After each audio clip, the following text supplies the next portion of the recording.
berjumpa kembali dalam kelas virtual Pendidikan Agama Katolik kelas 11. Selamat bertemu, selamat berjumpa kembali dalam keadaan sehat karena Tuhan selalu menyertai kalian.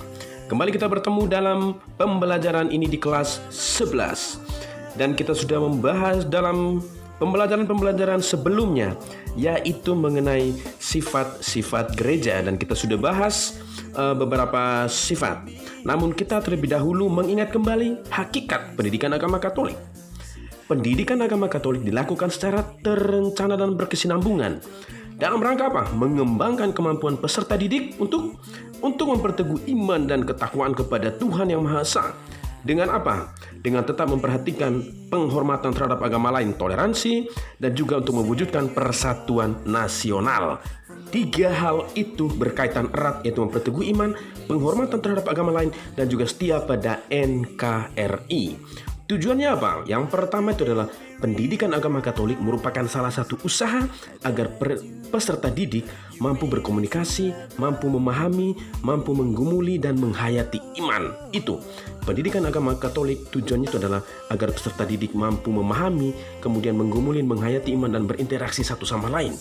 Dan juga dengan kemampuan berinteraksi antara peserta didik itu, maka iman itu diperteguh, diperkuat. Jadi dengan pendidikan agama Katolik diselenggarakan di sekolah, maka komunikasi di antara peserta didik dalam hal iman semakin diperteguh. Dan juga apa? Agar peserta didik memiliki kemampuan untuk membangun hidup yang semakin beriman. Jadi dengan pendidikan agama Katolik dalam kehidupan sehari-hari, para peserta didik mampu membangun iman.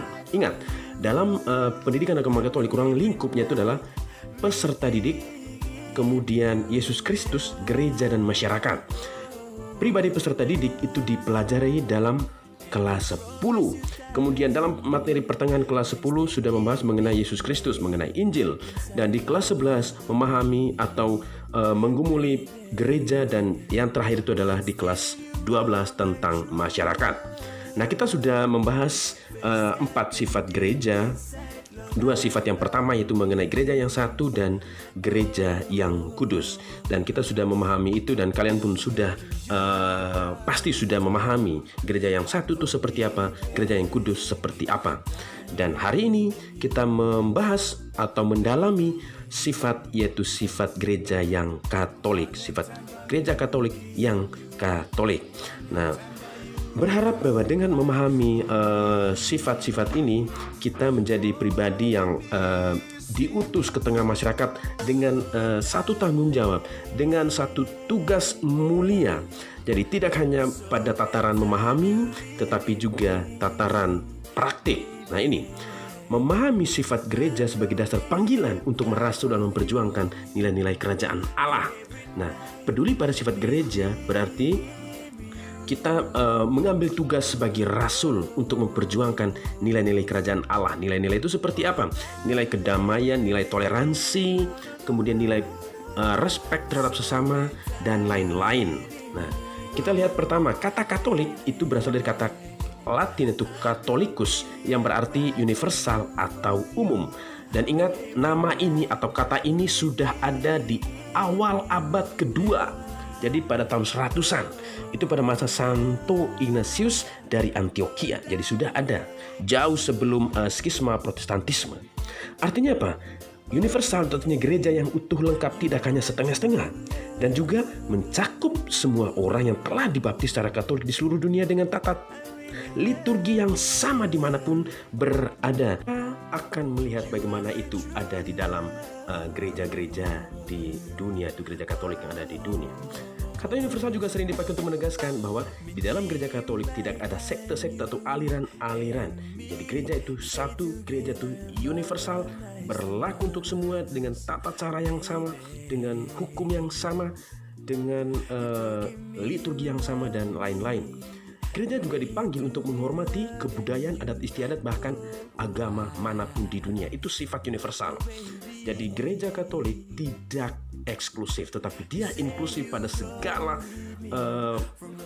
apa yang menjadi kearifan lokal setempat, dan ini yang menjadi sifat universal yang dipertahankan oleh gereja saat ini. Contoh, lihat di sini ada beberapa gereja dari beberapa negara. Misalnya sudut kiri atas itu adalah gereja Katolik di Afrika. Tata cara perayaan Ekaristi pun sama. Di kiri bawah itu adalah gereja Katolik yang ada di Korea. Di kanan atas itu adalah gereja Katolik yang ada di Amerika Latin.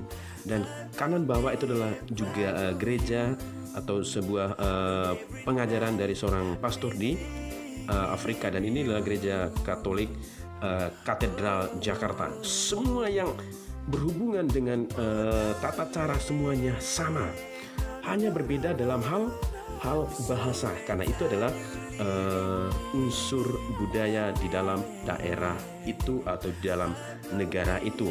Nah, kita juga akan melihat bagaimana budaya itu dihargai.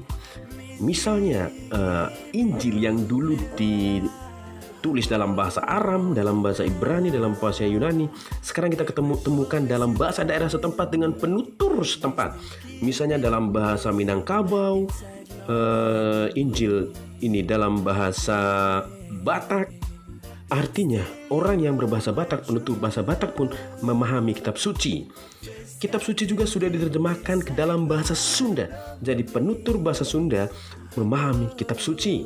Kitab suci juga diterjemahkan ke dalam bahasa Arab. Bahkan itu juga termasuk terjemahan yang lebih awal daripada bahasa Inggris atau bahasa Indonesia apalagi. Kitab suci pun juga diterjemahkan ke dalam bahasa Jawa. Jadi orang Katolik dengan penutur Jawa, mereka pun memahami. Nah ini, kalender liturgi juga bersifat universal. Contoh, hari Sabtu tanggal 5 September itu adalah pesta Santa atau Mother Teresa dari Kalkuta. Bacaan hari itu sama. Hari Minggu tanggal 6 September juga bacaannya sama. Tanggal 8 September pesta kelahiran Santa Maria juga di seluruh dunia dirayakan dengan bacaan yang sama. Sungguh sifat universalitas itu ada. Dan dalam gereja Katolik pemimpinnya satu, yaitu Sri Paus yang sekarang itu adalah Paus Fransiskus. Ini menjadi petanda bahwa sifat universal itu sama. Kemudian sakramen-sakramen di dalam gereja Katolik itu dengan tata cara yang sama. Pernikahan di negara manapun, di daerah manapun, kalau dilakukan secara Katolik, maka hukum pernikahan atau hukum perkawinannya sama dengan tata cara yang sama.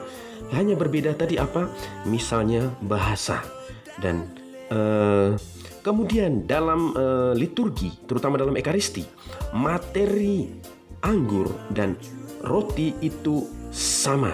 Jadi tidak karena kearifan lokal, misalnya di daerah mana harus karena tidak ada anggur pakai minuman ini, tidak. Tetap anggur yang sama di seluruh dunia, anggur rasanya sama dengan roti yang sama. Kemudian universalitas itu juga terwujud dalam inkulturasi. Misalnya pastor-pastor menggunakan adat atau pakaian adat Jawa. Kemudian gereja, ini gereja atau gereja di Medan yang dikhususkan untuk orang-orang India dan dibentuk seperti kuil-kuil India. Gereja-gereja di Bali dengan arsitektur khas Bali. Kemudian acara-acara liturgi di Papua, mereka menari dengan menggunakan kearifan lokal, yaitu nari khas Papua. Ketika misa Imlek atau perayaan Imlek menggunakan nuansa Chinese.